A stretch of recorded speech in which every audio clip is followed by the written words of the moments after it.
നമസ്കാരം, ജന്മഭൂമിയിലേക്ക് സ്വാഗതം.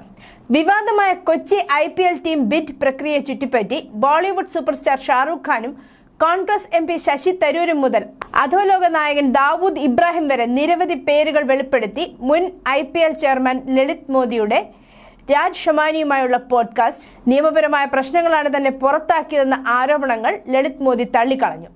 അഴിമതി വിരുദ്ധ നിലപാടാണ് തന്നെ ലക്ഷ്യമാക്കിയതെന്ന് അദ്ദേഹം ഊന്നിപ്പറഞ്ഞു. മുൻ BCCI സെക്രട്ടറി N ശ്രീനിവാസനെതിരെ അമ്പയർ ഫിക്സിംഗും ലേലത്തിൽ കൃത്രിമം കാണിക്കലും ഉൾപ്പെടെയുള്ള ഗുരുതരമായ ആരോപണങ്ങൾ ഇന്റർനെറ്റിൽ പ്രചരിച്ച പോഡ്കാസ്റ്റിൽ ആരോപിച്ചിട്ടുണ്ട്. 2009 സീസണിന് മുമ്പ് ഇംഗ്ലണ്ട് ഓൾറൗണ്ടർ ആൻഡ്രൂ എൻഡോഫിനെ സ്വന്തമാക്കാൻ N ശ്രീനിവാസൻ IPL ലേലം ഉറപ്പിച്ചെന്ന് ലളിത് മോദി ആരോപിച്ചു. IPL സമയത്ത് തന്റെ ടീമായ ചെന്നൈ സൂപ്പർ കിങ്സിനായി ലേലം ഉറപ്പിക്കുക മാത്രമല്ല, CSK മത്സരങ്ങളിൽ ചെന്നൈ അമ്പയർമാരെ നിയോഗിക്കുകയും ചെയ്തു എന്നും വ്യക്തമാക്കി. കോൺഗ്രസ് നേതാവും MPയുമായ ശശി തരൂരിനെതിരെയും ഗുരുതരമായ ആരോപണങ്ങൾ IPL മുൻ ചെയർമാനും BCCIയുടെ മുൻ വൈസ് പ്രസിഡന്റുമായ ലളിത് മോദി ആരോപിച്ചിട്ടുണ്ട്. കൊച്ചി ടസ്കേഴ്സ് ടീം ഉടമയിൽ ഒരാളായ സുനന്ദ പുഷ്കറിനെ കൊണ്ടുവരാൻ ശശി തരൂർ തന്നെ ഭീഷണിപ്പെടുത്തിയെന്നും രേഖകളിൽ നിർബന്ധിച്ച് ഒപ്പിടിപ്പിച്ചുവെന്നും ലളിത് മോദി ആരോപിക്കുന്നു. അന്ന് കേന്ദ്രം ഭരിച്ചിരുന്ന കോൺഗ്രസ് നേതൃത്വം ഇതിൽ ഇടപെട്ടുവെന്നും സോണിയാഗാന്ധി താമസിക്കുന്ന 10 ജൻപത്തിൽ നിന്ന് വരെ സ്വാധീനിക്കാനുള്ള ശ്രമം നടന്നെന്നും മോദി വെളിപ്പെടുത്തി. രാജ് ഷമാനിക്ക് നൽകിയ പോഡ്കാസ്റ്റ് അഭിമുഖത്തിലാണ് ഇതും വെളിപ്പെടുത്തിയിരിക്കുന്നത്.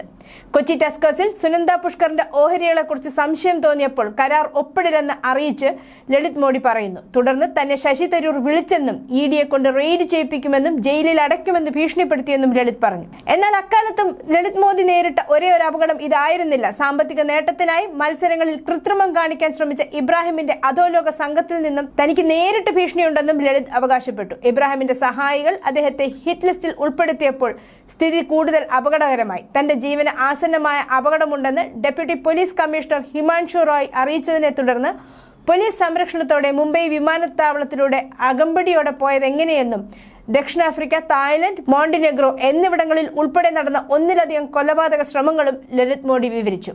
പോഡ്കാസ്റ്റ് അഭിമുഖത്തിൽ മോദി ഷാറൂഖ് ഖാനൊപ്പം സ്കൂളിൽ പഠിച്ച സമയവും അനുസ്മരിച്ചു. ക്രിക്കറ്റിനെ കുറിച്ച് ഒന്നും അറിയില്ലായിരുന്നുവെങ്കിലും ഒരു ടീമിനായി ലേലം വിളിക്കാൻ താൻ തീരുമാനിച്ചു എന്ന് പറഞ്ഞുകൊണ്ട് മോദി ഷാറൂഖിന്റെ സ്വാധീനത്തെക്കുറിച്ച് വിശദീകരിച്ചു.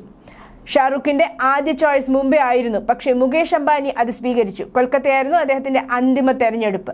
പക്ഷേ ഷാറൂഖിന്റെ യഥാർത്ഥ സംഭാവന ക്രിക്കറ്റ് വിനോദമാക്കുന്നതിലായിരുന്നു. IPLന്റെ വിജയത്തിന് നിർണായകമായി സ്ത്രീകളെയും കുട്ടികളെയും സ്റ്റേഡിയങ്ങളിലേക്ക് കൊണ്ടുവരുന്നതിന് നടനെ അദ്ദേഹം പ്രശംസിച്ചു. നിയമപരമായി താൻ ഒരു പിടികിട്ടാപ്പുള്ളി അല്ലെന്നും അതിനാൽ തനിക്ക് എപ്പോൾ വേണമെങ്കിൽ ഇന്ത്യയിലേക്ക് മടങ്ങാമെന്നും ഒരു കോടതിയിലും ഒരു കേസ് പോലുമില്ല, ഉണ്ടെങ്കിൽ അത് ഹാജരാക്കൂ എന്നും ലളിത് മോദി വ്യക്തമാക്കി.